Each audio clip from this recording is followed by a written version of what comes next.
Hi எல்லாரும் நல்லா இருக்கீங்களா? நான் ரொம்ப நல்லா இருக்கேன். நம்ம தர்பூசணியை நம்ம இன்னைக்கு அறுத்துடுறோம்.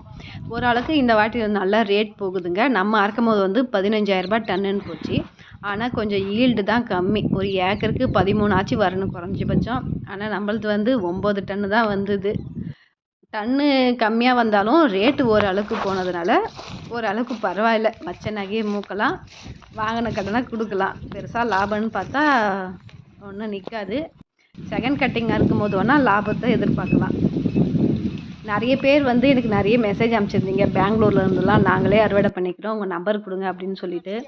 இது ஸ்ட்ரெயிட்டாக பண்ணுற அளவுக்கு இங்கே எனக்கு தெரியல. ஏன்னா இது மொத்தமே நான் மட்டும்தான் இது எல்லாத்தையும் மெயின்டெனன்ஸ் பண்ணுறேன். வேறு யாருமே கிடையாது. எனக்கு சப்போர்ட்டிவாக நிறைய பேர் மெசேஜ் பண்ணீங்க. உங்கள் எல்லாருக்கும் ரொம்ப நன்றின்னு ஒரு வார்த்தையில் சொல்ல முடியாது. இருந்தாலும் உங்கள் எல்லாருக்கும் ரொம்ப நன்றி. அதுலேயும் ஒரு சில பேர் கொஞ்சம் வருத்தமாக மெசேஜெல்லாம் அனுப்பிச்சிருந்தீங்க. மருந்தெல்லாம் போட்டு யாரை சாகடிக்கிறதுக்காக இந்த மாதிரி விவசாயம் பண்ணுறீங்க அப்படின்னு சொல்லிட்டு. இப்போ பண்ணுற விவசாயம் மருந்து இல்லாமல் எதையுமே பயிர் வைக்க முடியாது. மருந்து நம்ம கொல்றதுக்காக இல்லை, அந்த பூச்சியிலேருந்து தர்பூசணியை பாதுகாக்கிறதுக்காக தான் மருந்து